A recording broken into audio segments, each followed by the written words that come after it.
C'est parti aujourd'hui pour la pleine lune en Sagittaire. Tu vas voir, ça va ouvrir tes horizons. Juste avant qu'on commence la vidéo, sache une chose, c'est que si jamais tu l'aimes, cette vidéo, ou t'aimes mon contenu ou quoi que ce soit, partage-le. C'est ce qui m'aide énormément à me faire connaître plus amplement, puis ça me permet de continuer de créer du contenu comme ça, parce que ça me facilite la tâche sur plein de choses. Sinon, regarde tout en bas, tout y est si tu as besoin de quoi que ce soit. J'ai énormément de contenu gratuit. Il y en a qui sont à petit prix aussi, auxquels tu peux te générer un rapport cosmique personnalisé sur toi. Bref, tout est possible. Il y a plein de choses en lien avec l'astrologie. Et si jamais t'as pas justement ta carte du ciel puis de me suivre dans mes aventures, j'ai sur mon site web une option pour générer ton thème astral et tout est bien expliqué. Alors, on va parler de la pleine lune en Sagittaire, de toutes ces connexions cosmiques et on va également observer une guidance. Parce que là, je suis vraiment partie là-dessus. Je suis très au bout. J'aime ça faire des guidances et si tu as regardé ma vidéo précédente sur la nouvelle lune en Gémeaux, j'ai fait une petite guidance et là, je change de jeu pour pouvoir qu'on s'amuse un peu là-dedans. Alors, de 1, qu'est-ce qu'une pleine lune? Une pleine lune, là, c'est le soleil et la lune qui s'opposent, OK? C'est le soleil qui montre en évidence, en fait, notre monde intérieur, ok? Notre compas, notre façon de nous diriger, etc.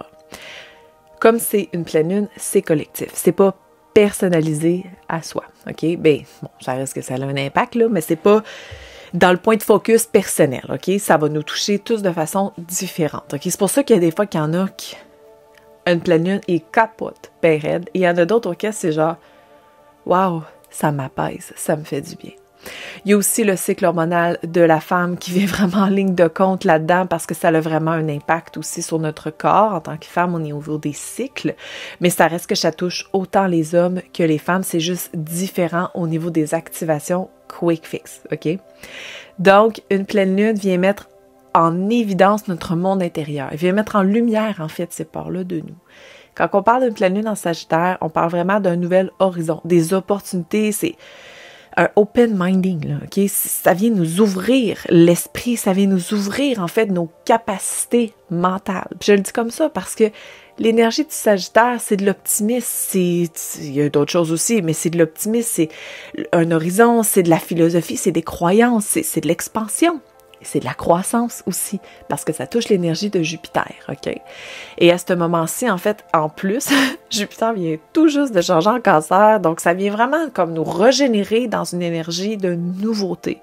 Jupiter, si tu as regardé ma vidéo sur les énergies du mois de juin, tu vas la comprendre plus amplement, mais puis même sur la vidéo justement de Jupiter en Cancer, ça vient vraiment chercher un point d'honneur complètement différent, parce que ça vient nous amplifier des sphères qu'on n'aurait pas nécessairement cru, OK?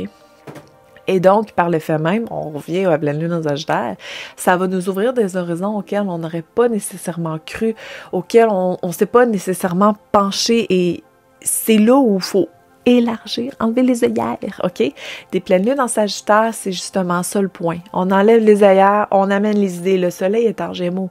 Le soleil vient nous montrer plein de connexions, plein de papillonnages, plein de choses qui sont possibles. Et c'est ça que j'aime voir. Il faut pas passer à côté de ça parce que le soleil veut nous montrer des choses évidentes de ce qui se passe autour de nous pour qu'on connecte les choses, OK? Bon, parfait.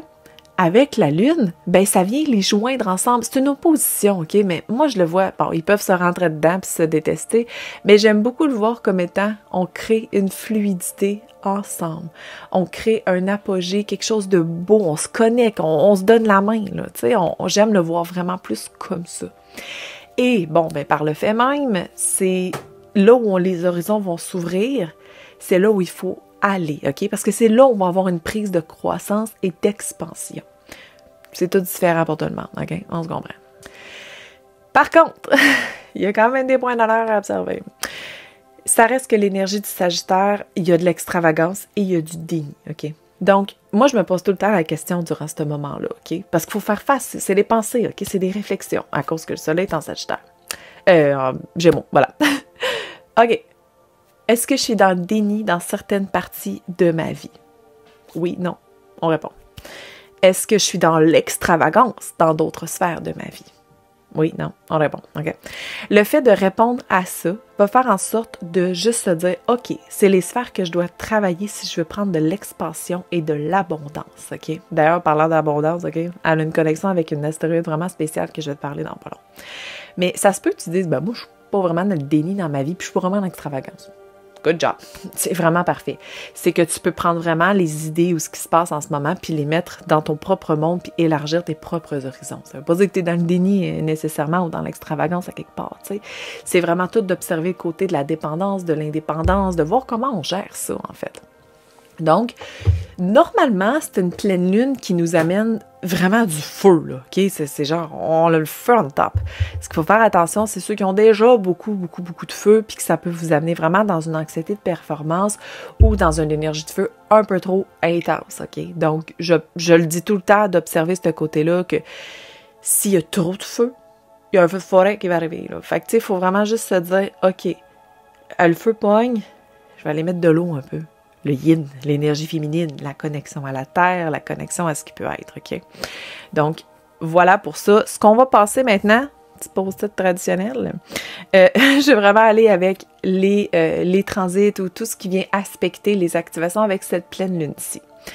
Tout d'abord, on se rappelle que, puis je ne l'ai même pas dit, je pense, pleine lune en Sagittaire, à 20 degrés, à 3h43 du matin, pour heure du Québec et 9h43 à peu près pour l'autre côté de l'océan, donc vers l'Europe, OK? Il y en a un que ça se passe en pleine nuit, hein? Si tu as écouté mon autre vidéo, tu vas un peu plus comprendre, mais ça se passe en pleine nuit. La phase inconsciente de notre monde au Québec se crée très fortement, OK? Ben, tout de suite, ça va être aux alentours de cette heure-là. Mais sinon, côté de l'Europe, c'est vraiment au niveau de vos routines, OK? De votre matin, de comment vous fonctionnez, de comment vous engendrez vos journées, de comment vous faites les choses. Il y a bien des affaires qui peuvent se réaliser aux alentours de ce moment-là, OK? Et donc, cette pleine lune-ci, elle est, bon, je vais envoyer les de même, là. Elle est connectée avec les nœuds lunaires, OK? En poisson, nœud nord en poisson et le nœud sud en vierge, OK? En carré. On parle d'une tension énergétique, puis pas nécessairement super la bonne. En fait, c'est un impact collectif qui change la mission de ce monde, OK? Et ça nous ouvre sur des nouveaux horizons pour justement se dire, OK, collectivement parlant, qu'est-ce qu'on peut faire? Comment qu'on peut avancer, être plus unis tous ensemble?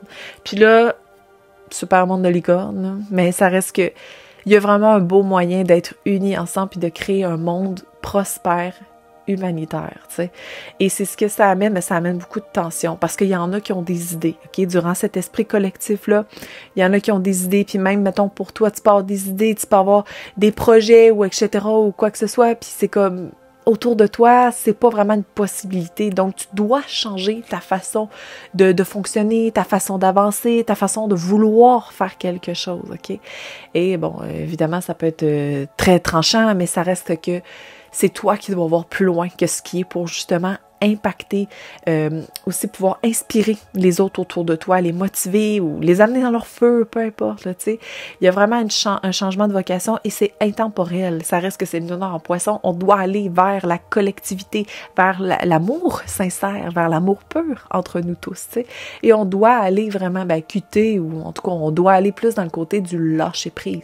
On lâche prise sur ce qui est parce qu'en fait, ça nous fait pas voir ce qu'on doit voir, tu sais. Puis c'est full facile à dire, de vous dire comme lâche prise, OK?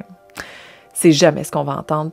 On croit parfois qu'on lâche prise, puis en même temps, de lâcher prise totalement, pas d'être plus facile, on va se le dire. Alors voilà, on doit aller vers un autre esprit collectif, justement, pour que ça fasse un peu plus de sens dans notre propre vie. Ensuite, il y a un beau sextile avec Pallas en Verseau. Donc, c'est une astéroïde qui vient vraiment chercher le côté de la sagesse stratégique, OK? Donc, cette pleine lune-là, en se permettant de voir ce qui peut être possible, puis d'avoir le côté de « je vais créer la croissance et l'émancipation, la souveraineté, etc. », elle va nous permettre d'y aller de façon plus stratégique. C'est ce que j'aime beaucoup parce que notre mental va être très, très, très activé, c'est normal. On est dans une phase de ça. Mais le fait de se dire « OK, je vais aller faire les choses stratégiquement ». Avec le nœud lunaire en poisson, pas besoin de faire les choses seules, OK? Puis en plus, en Gémeaux, on fait pas les choses seules nécessairement, on le fait en interaction, OK? Et En esprit collectif, bien sûr aussi, OK? Ça reste qu'avec Pallas, ça va nous permettre vraiment de créer quelque chose qui, dans le temps, va être stable et durable pour qu'on se permette, justement, d'être vraiment dans l'implication stratégique, ouais, disons-le comme ça, stratégique pour atteindre nos objectifs, atteindre notre souveraineté, atteindre notre liberté, peu importe ce qu'on veut. Puis, tu sais, une pleine lune en Sagittaire, c'est ce que ça doit amener, justement. C'est quoi tu veux dans la vie?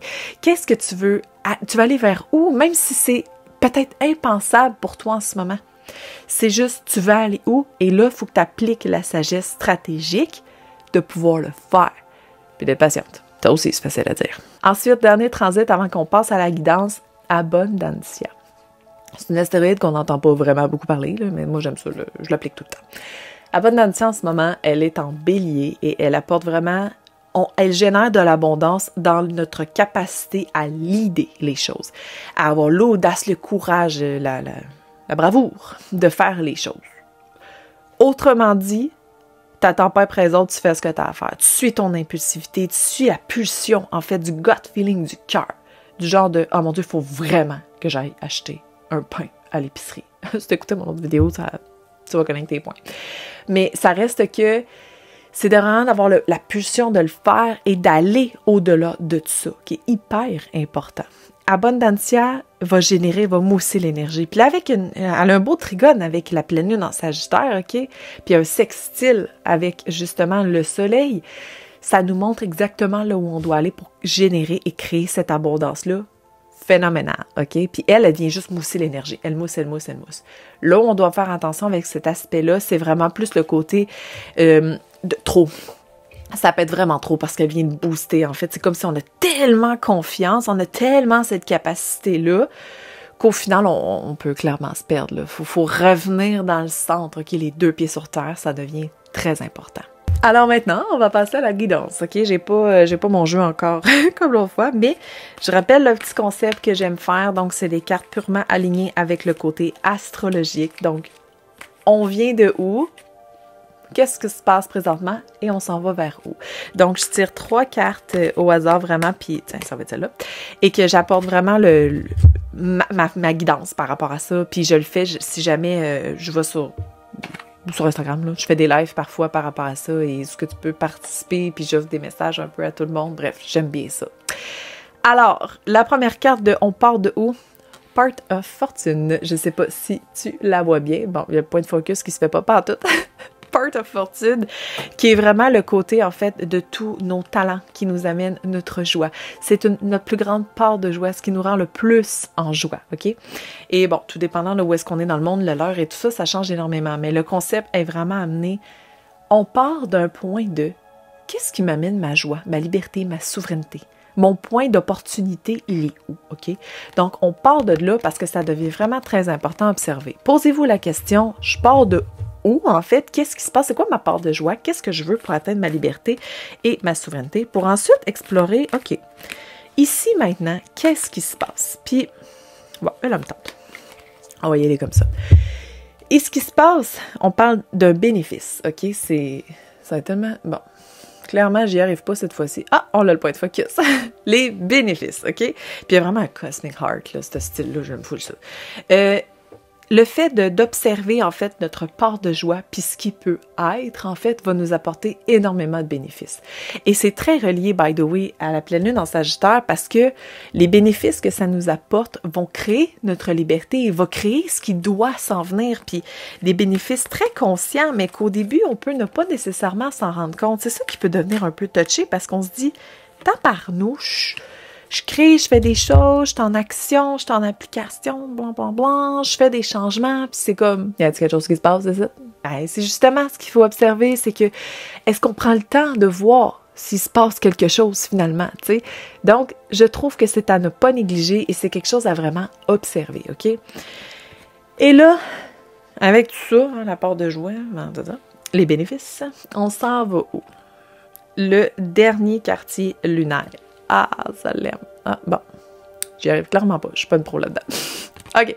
Le dernier quartier lunaire, je vais te le dire direct comme ça, tu prends une décision. Prends une putain de décision.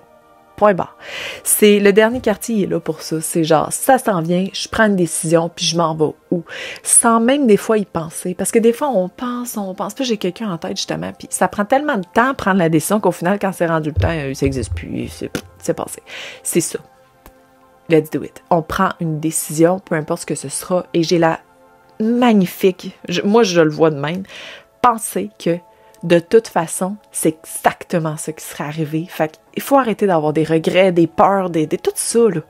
On prend des décisions, puis au pire, on pelletera la marde quand ça sera le temps. On le dit en bon québécois, c'est même que ça marche. Alors voilà pour les énergies de la pleine lune en Sagittaire. Donc je te rappelle que si tu as aimé la vidéo, partage-la, c'est ce qui m'aide à prospérer dans mes étoiles.